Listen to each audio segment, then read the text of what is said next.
Well, welcome Reverend Garry and Reverend Claire to Asking the Big Questions. Good. Something that we've been doing with the children. It's great to have you spend a bit of time with us asking some big questions for yourselves. So the first question I've got is, what does your faith mean to you? Well, let's start with an easy one. My faith means everything to me, is the bottom line. It colours my dealings with people. It's one of the reasons I get up in the morning. When I was first called by God, or I felt called by God and that the church wanted me, it was, what does that really mean? And it's to be, I think, Christ's representative here on earth. Now that sounds, as if I'm something different, something special. I'm not. But my faith means that where there is need, I have to try and address that need. That if there's somebody in any form of distress, it's my job to actually come up to them and say, what can I do to help? Because that's the Christian way. So for me, my faith has got to do with the actions of my life and also translating that into my prayer life and my life with the family and everybody I meet. So that's what my faith means to me. Reverend Claire? Yeah, before I was a Christian, I've only been a Christian for about 8 or 9 years. And up until that point in my teens and early 20s, I pretty much lived to fit into society and to be the person that I thought everybody else wanted me to be. And when I became a Christian, one of the things that it did was really help me to get to know who I was as a person and who God had made me to be with my particular gifts and my strengths and my weaknesses. And one of the Bible passages that really stood out to me on that was the person of faith is somebody who has their feet set upon a rock.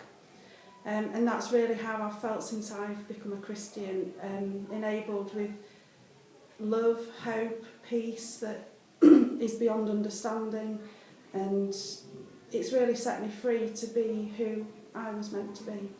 Fantastic. Now, we are a very proud church school, and we're very lucky that you come in on a regular basis to work with our children. My question to you is, what is distinctive to the children and families that come to our church school? For me, church schools have always played an enormous part of my life because I've had the privilege of being a governor at a church school, but also as a parent. Both my boys and my stepchildren have all been through church schools. It's distinctive, I think, because of the ethos of the school. It's a very loving, very caring, very family environment. And I don't just mean mums and dads or whoever dropping children off at the school gate. I mean, there is this sort of general feeling that we're all in it together, that we're all there to support each other. There is a sort of ethos and an atmosphere of prayer that goes on throughout it all. There is a love of Jesus Christ. The children can articulate that, which is a very, very special. I've not a lot of experience of other schools, to be honest, but the distinctive nature of a church school, I think, talks about companionship, about help, about love, about care, and for me that is absolutely what my faith is about.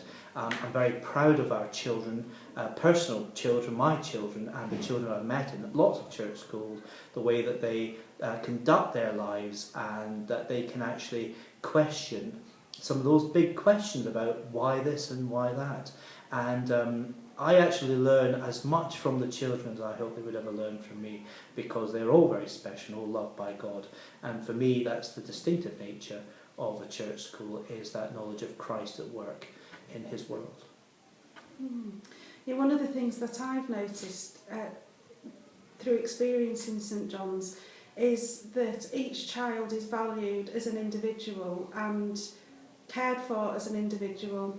And they really focus on trying to grow the confidence of each child as an individual child. And when you see children that have been brought up in that environment, they often come out so much more confident in who they are as people, less influenced by the environment around them, just generally so much more rounded, aren't they? Yeah, whole people. They're educated as whole people, whilst the academic education is really important. It's so important to educate people in body, mind and spirit so that they're educated as a whole person rather than just partly educated. Well, Reverend Garry, Reverend Claire, thank you very much for your time today on this Asking the Big Questions. Thank you very much.